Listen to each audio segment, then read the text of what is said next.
Welcome, disciples, to the third in a series of Planet Zoo tutorials. This one is especially important. This time we're going to cover breeding. I hope you guys are excited because I certainly am, but not as excited as our animals. Alrighty then, let's go ahead and get into the specifics of how breeding works. Now, if you're already familiar with the specifics or you don't particularly feel like watching this part of the video, feel free to hit the skip link in the description below. But come back if you have any issues because we are going to explain all of it. Now, when you're breeding animals, the stats that you want to look at are the first two stats, size and longevity. These matter much more than the last two stats, fertility and immunity, because fertility and immunity can vary wildly from generation to generation, even ranging from 0, the parents, to 100 on the offspring. Unlike fertility and immunity, size and longevity change very little from generation to generation, and need to be bred over several generations. And that's why when you're breeding, you need to be focused on these two stats before you even touch fertility and immunity. Now, there are also what I like to call genes behind the scenes. Just as in our normal genetic code, there are actual values hidden behind each of these stats that modify the way in which animals transfer their stats to each other. So you'll see often where multiple animals who have the same stats will end up with different breeding values even when breeding with the same animal. This is because there are genes, again, that get passed down from parents to their offspring, and some of them very, very rarely can result in things like leucistic animals, such as this white Bengal tiger. Now, for the purposes of this guide, we're going to be using inbreeding in a constructive way. However, just to demonstrate the difference that it makes in the outcome of your offspring, I'm going to use these two animals here, which are actually cousins, and we're going to compare their stats. So when they mate, you see that most animals will generally have a much smaller range than these two have, and they have a much larger range because their genes, like we talked about, are much more similar to each other than any normal breeding pair would be. Now, if they were only one generation apart, for instance, if they were mother and son, or if they were siblings, then this variation, especially on these last two, would generally stretch all the way from 0 to 100.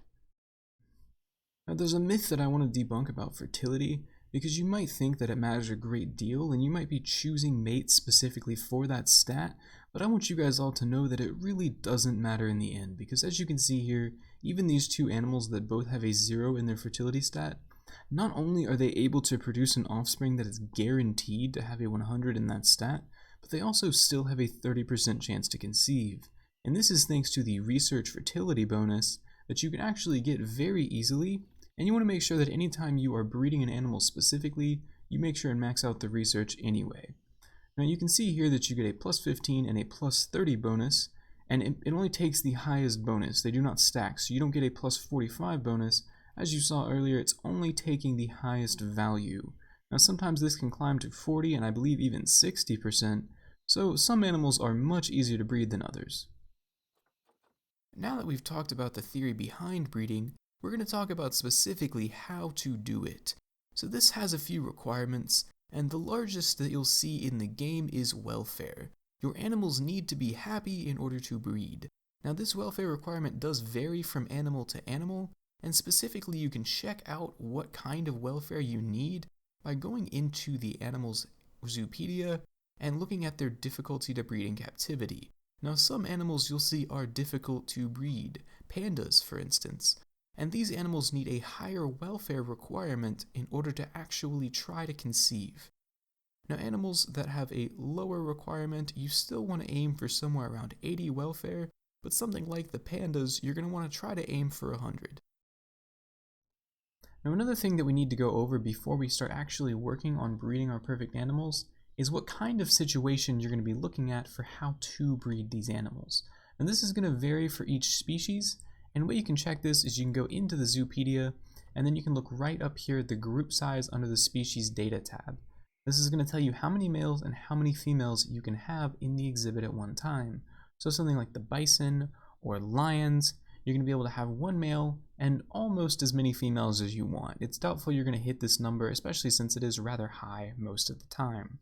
Now, some other animals, like the tapir and the Bengal tiger, can only allow one adult male and one adult female in the habitat at once, which means that you're going to have several smaller habitats with only 2 animals in each of them, as opposed to something like these animals that you see here. You can have one habitat with one male and several females. These are the actual limits on these animals, just to kind of give you guys just like a roundabout guess about how many animals you're going to be putting in there. But like I said, just go ahead and check that out under the Zoopedia tab for each of these specific animals. And then most of the animals over here, like all of the bears operate this way, most of the big cats, as you can see, lions and cheetahs. We have crocodiles up top, though you can't really see them that well, and then rhinos also operate in this same way. So with all of this in mind, you're going to use that data to plan out your zoo, which obviously is what I've done over here with the 8 small tiger habitats. Now, I did in the beta have a different zoo which adhered closer to this sort of style, where I had 4 large lion habitats. And I will say that it is much easier to breed perfect animals for animals that breed in this fashion, because you can have even the slightly lower odds animals, so the ones that are much less likely to produce the perfect offspring, but you can have many of them in the same habitat, and basically the male just kind of takes turns impregnating them, which is kind of messed up in a way, but it really makes the process go a lot smoother, because your male is able to produce a lot more offspring before he dies. So I've already mentioned that with my breeding method, we're going to be using inbreeding to get the fastest results and the easiest results. And the way you're going to do this is keep each of your animals within the same habitat. Now, do not move the children of these animals into the habitats of other animals to breed until both their size and longevity equal 100, and they have a chance to equal 100 in the other 2 stats.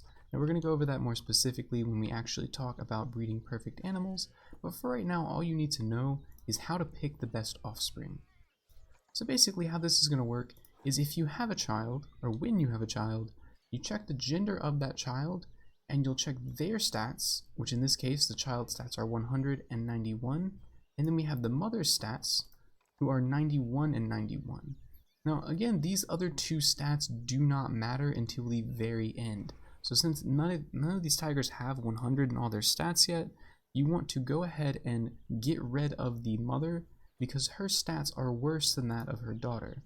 Now, once her daughter grows up, she can breed with her father, who is only 5.6 years old, and this will ensure that the population continues and you don't have to worry about any of them dying. Also, you're getting a steady progression and increase in stats.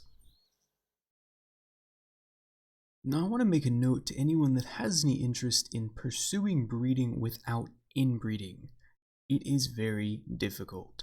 Now, I do applaud your effort, but unfortunately there are some animals that are almost impossible to do this without. For instance, African elephants. As you can see, this African elephant has fairly decent stats to start with, and the males are even better. However, this is because of several generations of inbreeding. As you can see, it's taken about 46 years in this current zoo, of course all the time on triple fast forward mode, to get to where I am with these animals. However, if I was to try to buy them off the market, you can see that the animals on the market are not generally very good at all.